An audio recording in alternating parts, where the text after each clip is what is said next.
এই ইনজেকশনটা immediately push করুন, ওকে?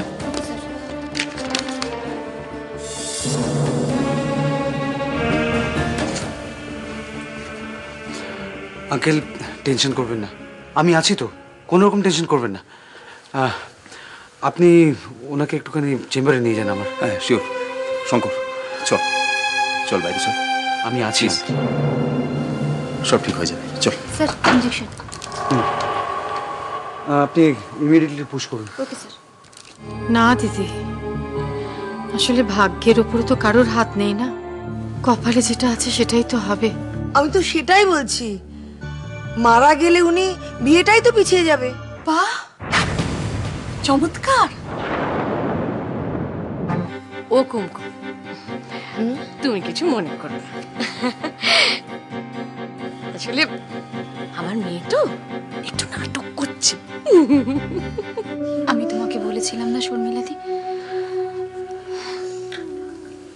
কুন্তলদা একদিন না একদিন ঠিক ফিরে আসবে, সবকিছু ভুলে আবার আবার নতুন করে শুরু করো। যে মানুষটার সঙ্গে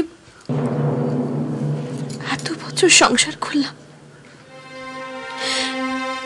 সেই মানুষটা সামান্য কয়েকটা টাকার জন্য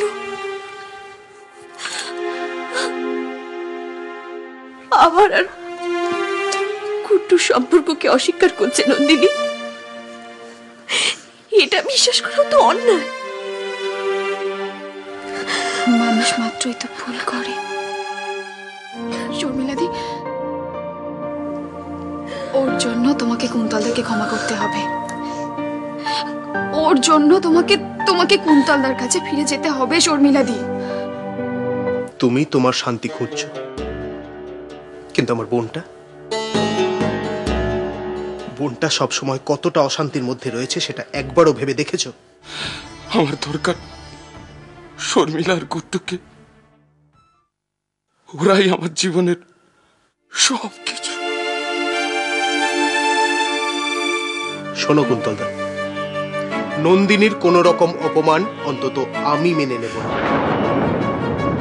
তুমি ক্ষমা চেয়েছো? হ্যাঁ, আমি শর্মিলার কাছে ক্ষমা চেয়েছি। আর নন্দিনীর কাছে? চেয়েছে সাগর, চেয়েছে।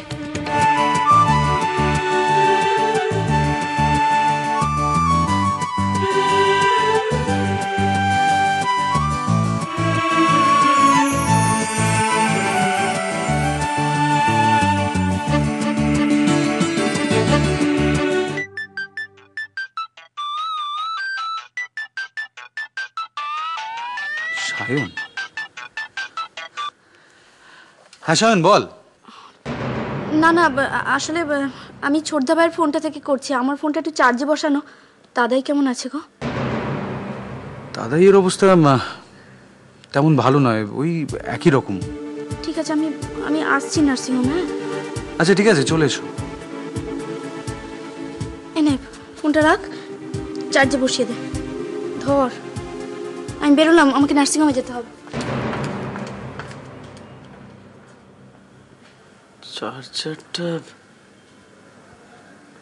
চার্জারটা কোথায় রেখেছি?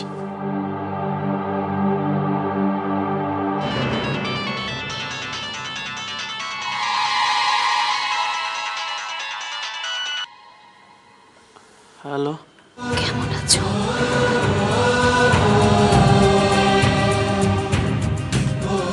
কে? সায়ন? কে?